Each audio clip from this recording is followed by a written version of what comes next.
About 50 volunteers, armed with shovels, rakes and wheelbarrows, met at the foot of the Organ Mountains for a working day in the weekend sunshine. Volunteers shoveled dirt, mixed concrete and lugged rocks to the first Organ Mountains Desert Peaks National Monument sign. Las Cruces Bureau of Land Management District Officer Bill Childress led the charge. He says the National Monument signs are the first major step in promoting the monument throughout the US and across the globe. It is beautiful and significant and extremely scenic. It speaks for itself. Words cannot explain this beautiful, iconic mountain range. But the monument's value is far more than simply aesthetic. A study commissioned by the Las Cruces Green Chamber of Commerce projected the monument designation would generate $7.4 million in economic activity every year. Childress says there's already been a 25 to 30% increase in visitors since the designation. We have found that when you establish areas like this, that will boost the economy. More people will come visit the community and use the businesses in the local community while reaching out and visiting the landscape.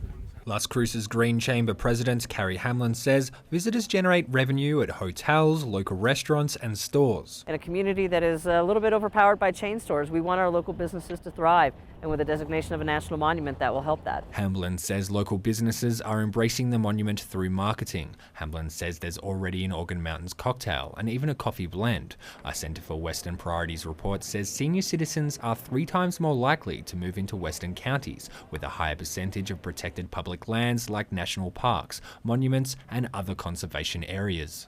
New Mexico State University economist Chris Erickson says the Organ Mountains Desert Peaks Monument designation is having an impact on economic prosperity in the region. But Erickson says Las Cruces could be doing a lot more by establishing hiking and bike trails and installing historical markers. He also says there's a need to coordinate marketing of the area and monument to tourists and prospective residents and businesses. Those are a great asset, but they're a completely undeveloped asset. We need to start developing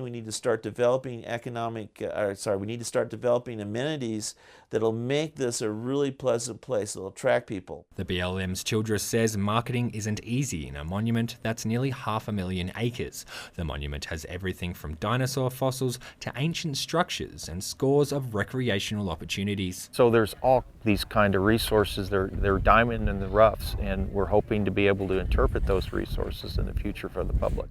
Ready? 1, 2, 3.